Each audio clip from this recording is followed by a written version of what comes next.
अस्सलाम वालेकुम और ऑनी शॉर्ट्स में खुशामदीद। जब आप अपने एडीएसएल या वीडीएसएल का पेज खोलें और स्टैटिस्टिक्स एडीएसएल या स्टैटिस्टिक्स एक्सडीएसएल में जाएं, तो वहां पे आपको दो पैरामीटर्स ऐसे नजर आएंगे जो कि आपके कनेक्शन की स्टेबिलिटी को डिफाइन करते हैं। ये पैरामीटर्स अगर अच्छे हों तो आपको स्पीड पूरी मिलेगी, और अगर यही पैरामीटर्स अच्छे ना हो तो आपको स्पीड उतनी ही बुरी मिलेगी। आइए आज गुफ्तगू करते हैं एटेन्यूएशन और एसएनआर मार्जिन के बारे में। साथ ही साथ हम ये भी देखेंगे कि अगर ये पैरामीटर्स अच्छे ना हो तो आप खुद इनको बेहतर कैसे बना सकते हैं। इस वीडियो को बनाने की एक वजह और ये भी है कि पिछली जो पीटीसीएल की वीडियो मैंने अपलोड की थी उस पर बहुत सारे कमेंट्स आए और उसमें पीटीसीएल के एम्प्लॉयज की कमेंट्स भी थे।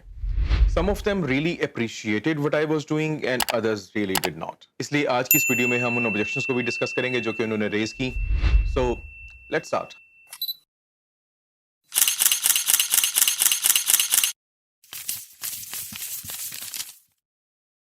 वो दो पैरामीटर्स जो कि आपकी लाइन को स्टेबल या अनस्टेबल करते हैं उनमें से एक होता है एसएनआर मार्जिन, दूसरा होता है एटेन्यूएशन। एसएनआर मार्जिन में से मार्जिन को भी फिलहाल साइड पे कर देते हैं and let's talk about SNR. SNR stands for signal to noise ratio.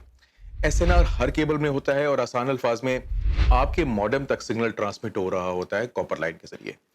Cabinet से लेके मॉडेम तक रास्ते में कॉपर लाइन हर किस्म की इलेक्ट्रोमैग्नेटिक इंटरफेरेंस को एब्सॉर्ब करती है।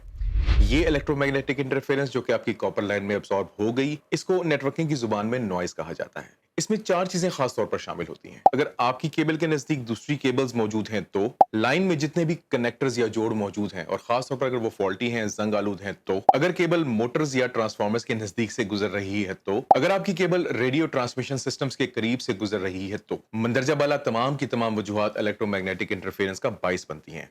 और ये सारी की सारी इलेक्ट्रोमैग्नेटिक इंटरफेरेंस आपकी केबल एब्सॉर्ब करती है और इस तरीके से लाइन में नॉइज पैदा होता है and this noise is called as signal to noise ratio या एसएनआर। अब अगर आप अपने डीएसएल के पेज पर दोबारा नजर दौड़ाएं तो यहां पर एसएनआर नहीं लिखा हुआ, यहां पर लिखा हुआ है एसएनआर मार्जिन। एसएनआर और एसएनआर मार्जिन दो अलग अलग चीजें हैं, दो अलग अलग चीजें हैं। तो नेचुरली सवाल ये पैदा होता है कि फिर मैं आपको इतनी देर से एसएनआर के बारे में क्यों बता रहा हूं। मैं आपको एसएनआर के बारे में इसलिए बता रहा हूं because SNR margin and SNR they are closely related to each other. अब जब हमें एसएनआर के बारे में पता लग गया तो now let's talk about SNR margin, जो कि आपका मॉडेम आपको दिखा रहा है। जब आपको कोई भी इंटरनेट की स्पीड फराहम की जाती है, 4 MB, 6 MB, 8 MB, 10 MB, तो उस स्पीड का एक अपना एसएनआर टू सिंक होता है। यानी कि वो स्पीड आपको देने के लिए एक रिक्वायर्ड एसएनआर होता है।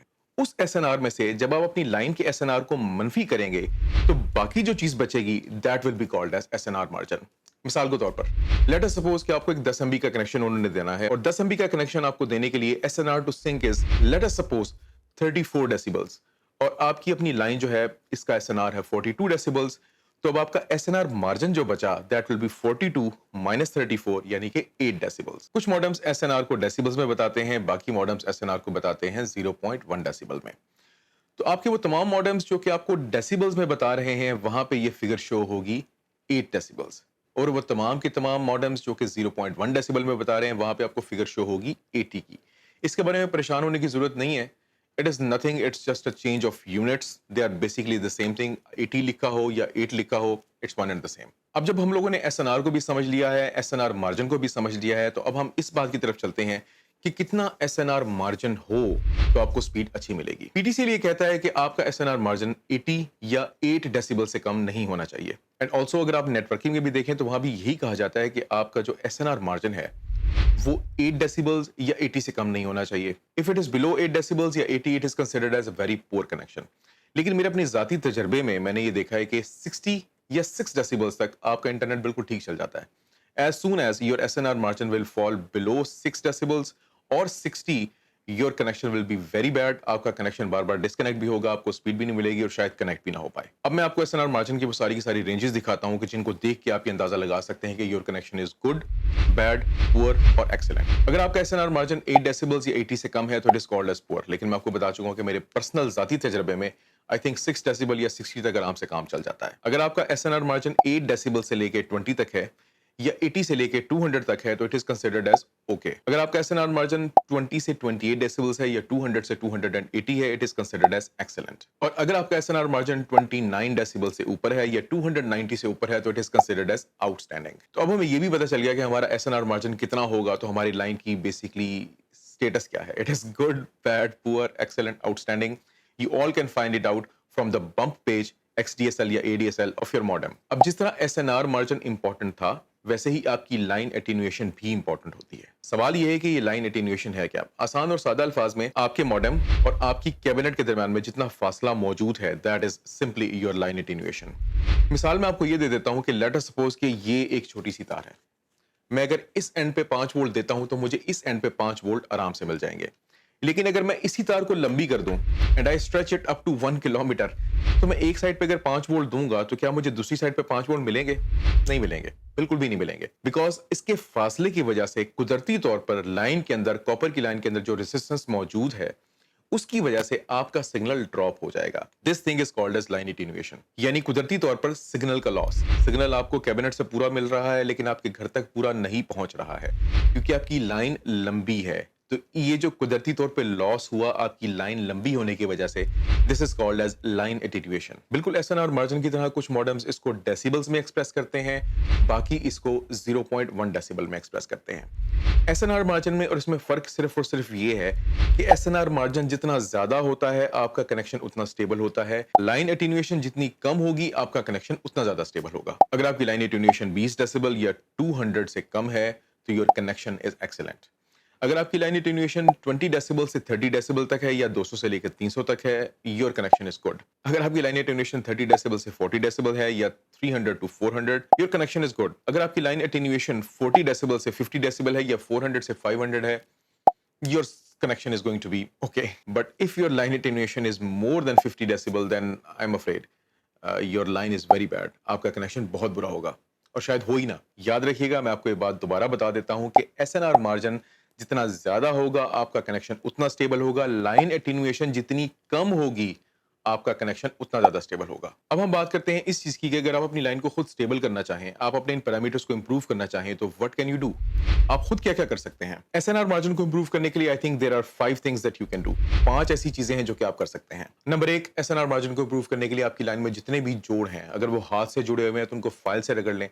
फाइल से रगड़ने के बाद दोनों तारों को सोल्डर कर दें। सोल्डर करने के बाद फिर रबर ग्लू चिपका दें ताकि पूरी लाइन सील हो जाए। अंदर ना तो हवा दाखिल हो ना ही पानी दाखिल हो। इस तरीके से आपकी लाइन के ऊपर रस्ट फॉर्म नहीं होगा। उस जोड़ की वजह से आपके सिग्नल में जो नॉइज पैदा हो रहा था वो कम हो जाएगा या तकरीबन एलिमिनेट हो जाएगा और कम से कम 7-8 महीने और 1 साल तक आप सुकून से उस जोड़ को इस्तेमाल कर सकेंगे। Number 2, check your splitter. जी हाँ, splitter is a weak connection. Splitter के अंदर एक लाइन वो आ रही होती है जो कि पीटीसीएल की तरफ से आ रही है, दूसरी लाइन वो निकल रही होती है जो कि आपके मॉडेम में जा रही होती है।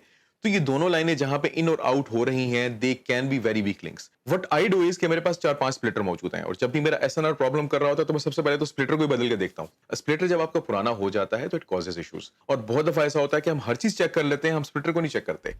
तो स्प्लिटर अपने पास 3-4 रखें, that will help you. Number 3 चीज ये है कि एक और वीक लिंक होता है स्प्लिटर से मॉडेम की केबल। बहुत ही सस्ती मिलती है, बाजार में तकरीबन हर जगह से मिल जाती है।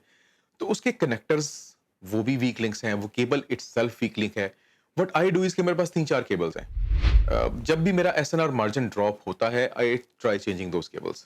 कई दफा मसला उससे हल हो जाता है। So these are the simple things that you can check, लेकिन ये आपकी लाइन की स्टेबिलिटी को बहुत इंप्रूव कर देंगी। अगर आपकी ऊपर की तीनों चीजें ठीक हो गई हैं, आपने जोड़ भी सारे चेक कर लिए हैं, आपने स्प्लिटर भी चेक कर लिया है, आपने अपने मॉडेम के साथ जो केबल लगी हुई वो भी चेक कर ली है, तो आप डीबी में या डिस्ट्रीब्यूशन बॉक्स में, या जिसको डीपी भी कहा जाता है, डिस्ट्रीब्यूशन पॉइंट, आप वहां पर अपना जो है ना कनेक्शन उसको चेक करवा लें। हमारे पीटीसीएल के अक्सर वो कनेक्शन ओपन होते हैं, उनमें जंग लगा हुआ होता है, they are not taken very good care of, और वहां पे हो सकता है कि आपका कनेक्शन प्रॉब्लम कर रहा हो। लाइनमैन आएगा, थोड़ी सी लाइन छीलेगा, वापस वहां पे डिस्ट्रीब्यूशन पॉइंट में या डिस्ट्रीब्यूशन बॉक्स में लगा देगा, आपका कनेक्शन स्टेबल हो जाएगा। मैं तो खुद ही जाके चेक कर लेता हूँ, और अगर मेरा कनेक्शन स्टेबल ना हो रहा हो तो मैं खुद ही काट के उसको दोबारा जोड़ भी देता हूँ। So it saves me all the hassle, 1218 पे कॉल करो, फिर लाइन मैन आएगा, फिर उसको एक्सप्लेन करो, फिर वो बेचारा भागेगा इधर से उधर। I just do it my self. और अगर आपने ये चारों के चारों काम कर लिए हैं लेकिन आपका एसएनआर मार्जिन फिर भी इंप्रूव नहीं हो रहा, तो द फाइनल थिंग इज कि आप अपनी फिर लाइन बदलवाएं।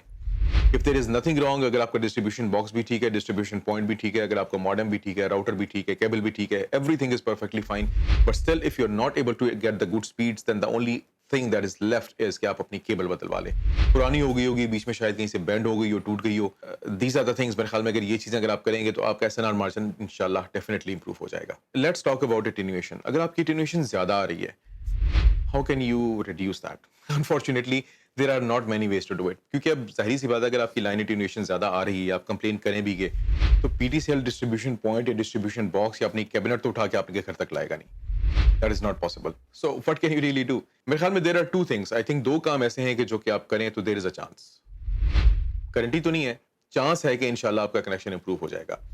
और उनमें से एक काम तो ये है कि आपके घर के जो करीब 3 डिस्ट्रीब्यूशन पॉइंट है या डिस्ट्रीब्यूशन बॉक्स है, आप अपना कनेक्शन वहां लगाएं. लाइनमैन को पकड़ें, उसको बोले भाई मेरा कनेक्शन वहां से उतारो जो इतनी दूर तुमने लगाया हुआ है. जो घर के करीब 3 डिस्ट्रीब्यूशन पॉइंट है या डिस्ट्रीब्यूशन बॉक्स है, वहां पे मेरा कनेक्शन लगाओ. फासला आपका कम हो जाएगा, आपकी लाइन ज्यादा स्टेबल हो जाएगी. अगर पहला काम करने के बाद भी आपका कनेक्शन इंप्रूव नहीं होता तो then second chance that you have is कि आप अपनी लाइन बदलवा लें. जो उस डिस्ट्रीब्यूशन पॉइंट या उस डिस्ट्रीब्यूशन बॉक्स से लेके आपके घर तक आ रही है, उस लाइन को चेंज करवा दें. मे बी लाइन पुरानी हो गई हो, and if the line is old तो एटेन्यूएशन वैसे ही कुदरती तौर पे उसकी बढ़ जाती है. तो these are the only two things unfortunately that you can do. इसमें आप ज्यादा कुछ नहीं कर सकते. एसएनआर मार्जिन के लिए आप स्टेप्स कर सकते हैं जो मैंने आपको बताए. For attenuation I don't think there is much that you can do. तो जनाब उम्मीद ये है कि आज की इस वीडियो से ना सिर्फ काफ़ी सारी मिथ्स बस्ट हुई होंगी, बल्कि मेरा ख्याल है कि हम लोगों को कुछ सीखने को भी मिला है. We all have understood a few things.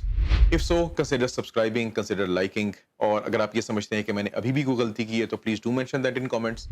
If I have I will pin that comment. मैं अक्सर ये करता हूँ कि मेरी वीडियो में अगर कोई ऐसा काम का पॉइंट या काम का कमेंट को बंदा रेज करता है ना, तो आई टेल हिम ऑल्सो कि जी मैं आपका कमेंट पिन कर रहा हूँ, और मैं उस कमेंट को पिन कर देता हूँ ताकि जो भी बाद में बंदा आए और वो कमेंट सेक्शन में जाए तो सबसे पहले टॉप पे उसको वो कमेंट नजर आए. If you think I made a mistake and if you think I missed something out, don't forget to mention that in the comment section. So with that that concludes our today's video. It was a full of knowledge video I think, और I think all of us have learned something new, haven't we? अपना बहुत ख्याल रखिएगा, दुआओं में याद रखिएगा. अल्लाह पाक आपको, आपके घर वालों को, सबको इस बीमारी से महफूज रखे. Take very good care of yourself. This is orange shorts. I am Zahid. अल्लाह हाफिज.